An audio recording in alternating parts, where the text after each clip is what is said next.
Bro Bien Valdez po. Sir, pakahuli ka.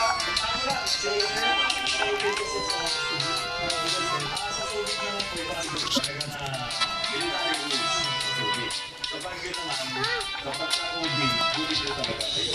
At nagkalapit po doon yung mga LTO, pag nakita yung mga band, mga gano'n, pati yung seatbelt, mahigit pa tayo, marami kong mga. Sa mga gusto mo pa mga sasakyan, dito na magaling. Autorens. Makakasigurado kayo na mag-aayos yung mga dito sa sasakyan.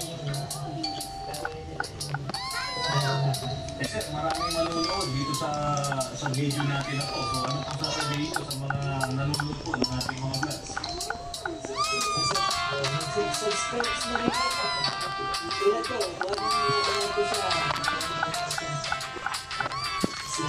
subscribe ko na rin. Sir, kayo lang yata yung mag-dialysis na umilalim talaga ako. Hindi ka naman sa'yo ko, hindi ako.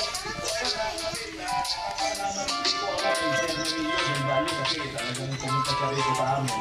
Yung tiwala niyo po, napakalaking bagay po sa amin. So, Sir Emilio, pagbutiin niyo po ang inyong pamamayo sa kanyo po.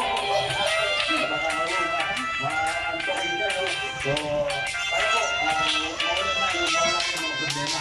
Yung sasakyan, dahil nga po yan ay klase. So, bantayan na lang natin yung mga sensors na bilib ng mga dubi para hindi pa natin nabibigis. So, siguro mapapadalas kayo dito kapag may mga konting issues. Punta lang po kayo dito sa atin siguro natin. Kapatid, magandang gabi po. Dito sa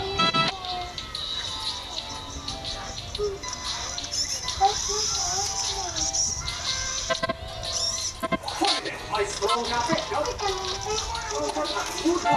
Hindi mo na nagsabi, mag-point at palagi.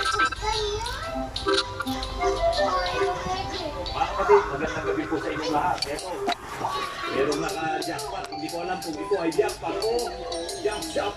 Sabi nga ni Sarento. Di ba mga kapatid, ito po, kabibili lang ito. Itong unit na to, repossess ng bangko. Ayan. Express Bank, ang pinanggalingan. Pero siyempre, hindi kasalanan ng Express yun. Kasi talaga ng mga nire-repossess nila yung mga hindi nababayaran, hindi nahulugan. Tapos, ito ay kinukuha ng mga buy and sell. Pero ang sabi nung nakabili, yung mga unit doon na yun ay talagang maramihan yata. Ito, wala ilan ang babilya ng buy and sell. So, yun, so, maramihan kasi binibig nila yan. Okay, ngayon ito, nabili ito, 270,000 ang presyo. Dinala dito sa amin kasi may naramdaman na silang problema, nag-jerk. Eh siyempre, alam niyo naman, yung mga vlog natin, yung mga automatic transmission,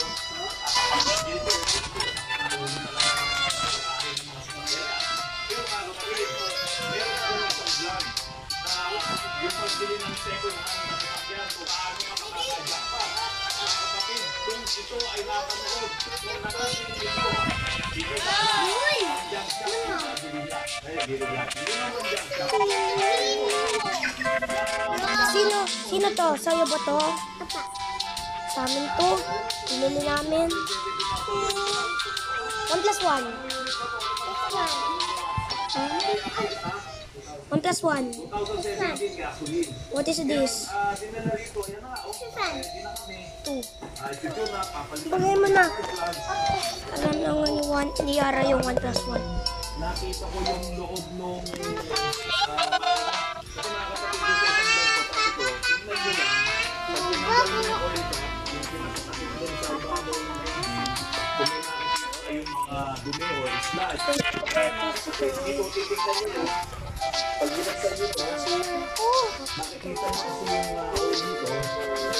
Ayan, halimbawa dito, may nakikita kayo yung mga sludge. Puro kayo Roblox. May nakita kayo ng sludge dito. Ito po ay nakawan, na ito po ay kulang sa Bakit? Sa'yo ba tuwa na? Mag-shut ka nga dyan. Kila sir yan? No. Okay lang. Ito. Dapat nakita nyo sa Flag ka to ako kila sir. Iwan nyo. para nga po i-maintain po ito natin ang tama. So ito, medyo bagsak sa akin po. Napakagaling. So bagsak po sa akin po. Kaya po nakakagaling po yun. Sasakyan. Nalinisan mo ba? Pero Malala.